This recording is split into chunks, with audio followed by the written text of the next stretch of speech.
On a un hôpital qui est vieux, qui date et qui est organisé en pavillon.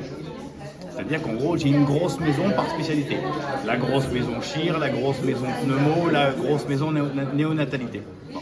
Et tout ça, ça génère des dysfonctionnements en logistique, en temps perdu et donc en qualité de soins.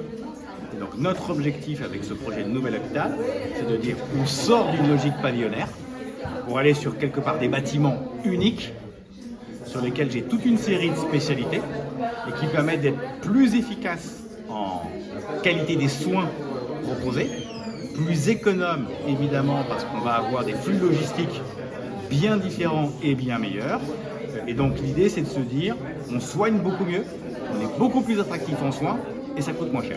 Nous venons de présenter le nouveau projet de l'hôpital de Châlons, qui est un projet, un projet de 66 millions d'euros, subventionné par l'État dans le cadre du Ségur Investissement à hauteur de 30 millions d'euros.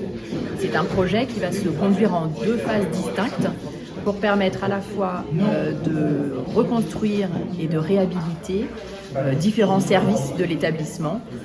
On parle de la chirurgie, on parle de l'endoscopie, on parle d'un pôle mère-enfant et puis plus tard on parle aussi de tout l'accès aux soins non programmés et aux services d'urgence. C'est effectivement une complexité du projet, mais c'est souvent le cas. On construit en site occupé, mais le choix et la détermination finale des nouveaux bâtiments a été pensé justement par les médecins pour limiter au maximum l'impact pendant la construction.